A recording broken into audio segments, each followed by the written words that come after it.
जय हिंद दोस्तों। स्वागत है आपका इस वीडियो में। इस वीडियो में हम लोग बात करेंगे धारा 370 की। और आज जो उस पर चर्चा हो रही है मीडिया में या आपके पॉलिटिकल पार्टीज में या पूरे देश में।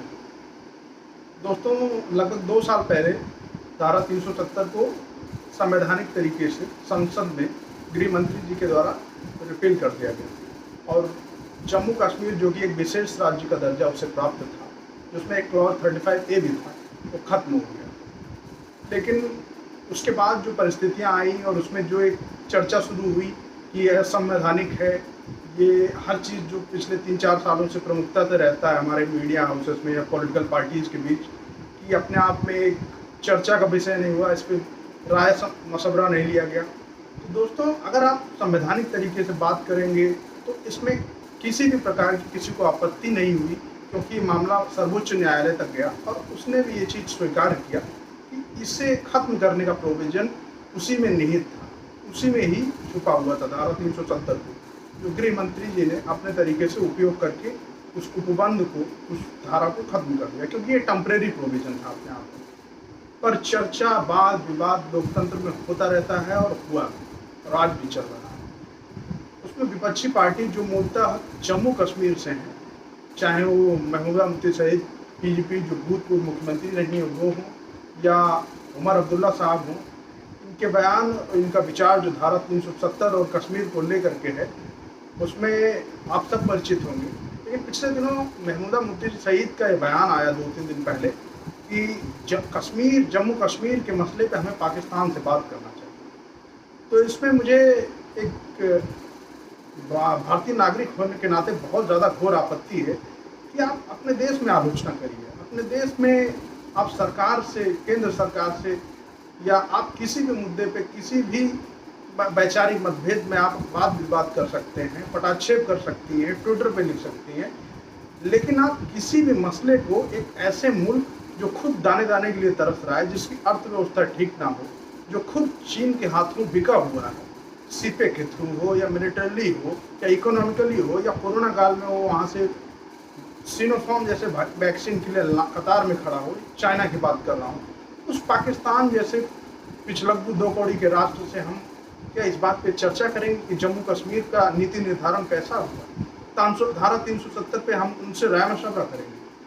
दोस्तों, ये हमारे संप्रभुता और अखंडता का मसला है। और जब से 370 का विशेष राज्य और 335A का उपबंध खत्म हुआ है, तब से अपने आप में इन लोगों में इस बात की खलबलाहट है कि इनका वोट बैंक खतरे में आ गया।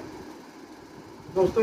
मैंने पहले भी कहा कि अपने आप में चर्चा हो सकती है, आप अपनी बात संसद पे रखिए, आपके प्रतिनिधि वहाँ पहुँचते हैं, आपके पास विधानसभा से लेकर के हर चीज़ में चुनाव में मौका है, अभी वहाँ पर सीमन हो रहा है। ये अपने आप में ठीक चीज़ है कि हमारे यहाँ वहाँ डेमोक्रेटिक प्रोसेस फिर से स्टार्ट होने वाला है, वहाँ पे सीमाओं का फिर से एक तरीके से मूल्यांकन करके परिसीमन हो रहा है, डिलिमिटेशन हो रही है। लेकिन आपका ये बयान इस बीच में आना कि हमें जम्मू कश्मीर से बात करना चाहिए, पहले ये लोग कहते थे सेपरेटिस्ट से बात करना चाहिए, तब जाके कोई जम्मू कश्मीर का फैसला लिया जाए, तो क्या सच में जम्मू कश्मीर की जनता या आवाम से ज़्यादा इन्हें इस बात की चिंता है कि इन सभी फैसलों में हम पाकिस्तान को शामिल करें? क्या पाकिस्तान अपने मुद्दों को सुलझा पा रहा है? क्या पाकिस्तान में गरीबी, अशिक्षा, बेरोजगारी, या यूँ कहें तो जो अपने आप में एक सेफ हाउस है टेररिज्म का, उसके पास अपनी चीज़ों को सुधार करने के लिए कोई दिशा नहीं है, कोई नेतृत्व नहीं है? आए दिन वहाँ आपने देखा होगा कि दंगे होते रहते हैं इस बात पे कि इस्लामिक कट्टरपंथीता कितनी हावी है। अभी उन्होंने पाकिस्तान में फ्रांस के खिलाफ फतवा निकाला 2-3 महीने में। तरीके के जमाती ग्रुप, इस्लामिक ग्रुप वहाँ पे हावी होते रहते हैं, वो उसका सोल्यूशन नहीं ढूंढ पाते। और हमारी भूतपूर्व मुख्यमंत्री जो इतने बड़े संवैधानिक पद पर रह चुके हैं, उनके पिताजी इतने पुराने राजनीतिक रहे हैं, देश के गृह मंत्री पद तक वो सुशोभित कर चुके हैं, और वो ये बयान दे रही है कि हमें पाकिस्तान से इस पर बात करना चाहिए, जो अपने आप में बेहद शर्मनाक है और किसी भी देशवासी के लिए अपने आप में चर्चा का विषय होना चाहिए और विचारणीय है। क्या हम ऐसे नेताओं को स्वीकार करेंगे? क्या ये लोग इतने खुले रूप से कह सकते हैं? आप किसी भी विचारधारा के, लेफ्ट, राइट, मध्यवर्गीय सोच क्यों, या आप सामान्य नागरिक के रूप में इतना तो समझते होंगे कि हम उस राष्ट्र जिससे 3-3 लड़ाइयाँ लड़ चुके हों, जो हमारे यहाँ टेररिज्म, अभी कुछ लोग ISI के लोग धर्मांतरण में पाए गए हैं, ऐसी विचारधारा, ऐसी सोच को पनपाने वाले राष्ट्र से हम अपने अभिन्न हित, जिसके लिए हमारे यहाँ कितने सैनिक शहीद हुए, कितनी लड़ाइयाँ लड़ी जाती हैं, और इतना इम्पोर्टेंट राज्य जो आज सच में कहीं न कहीं अपने मुख्य धारा में लाने के लिए व्यवस्थाएं चल रही हैं, उस प्रक्रिया में आप बात करिए, उसमें सोल्यूशन का पार्ट बनिए, संसद के पटल पे, या अपने यहाँ भी चुनाव होंगे विधानसभा की जम्मू कश्मीर में, लेकिन आप पाकिस्तान का राग अलाप रहेंगे। इससे अपने आप में एक बहुत बड़ा प्रश्न चिन्ह खड़ा होता है कि आपको अपने देश की संप्रभुता, अखंडता और अपनी लोकतांत्रिक मूल्यों से ज़्यादा पाकिस्तान की ज़्यादा चिंता है, जो अपने आप में एक